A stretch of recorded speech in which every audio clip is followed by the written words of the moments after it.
কিছু বন্ধু আপনারা দেখেন আসলে শুধু খায় কিন্তু খাওয়াতে চায় না। আর এখন একটা কমন বিষয় হয়ে গেছে, এটা মনে হয় ফেসবুক ইন্টারনেটেও অনেক দিন আগে দেখছিলাম। কিছু বন্ধু দেখবেন যে এই হোটেলে আপনার সাথে খাইতে ঢুকছে, ঢোকার পরে খাওয়া দাওয়া শেষ, মোবাইল নিয়ে ব্যস্ত হয়ে যায়।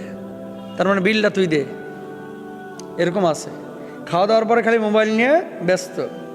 যখনই দেখবেন যে খাওয়া দাওয়ার পরে হাত মুছে মোবাইল টিপাটিপিতে ব্যস্ত, তার মানে বিলটা তার দেওয়ার নিয়ত নাই। বন্ধুত্বের সংজ্ঞা কি বলেন তো? 7 শ্রেণীর মানুষকে যে আল্লাহ তাআলা আরশের নিচে বিশেষ ছায়া দেবে। আমাদের প্রত্যেকের বন্ধুত্ব হবে আল্লাহর জন্য, খরচ হবে আল্লাহর জন্য। মানুষকে খাওয়াইলে ভাই মানুষ ফকির হয় না, মানুষকে দিলে মানুষ নিঃস্ব হয় না, শূন্য হয় না। মানুষকে খাওয়াইলে, মানুষকে পড়াইলে, মানুষকে দিলে আল্লাহ রাব্বুল আলামিন আপনার উপরে খুশি হন। আমাদের বন্ধুত্ব নির্বাচনের ক্ষেত্রে আমরা বড় ভুল করছি। আপনি যাকে বন্ধু নির্বাচন করছেন সে মানুষটা কতটুকু বিশুদ্ধ, সৎসঙ্গে সর্ববাস।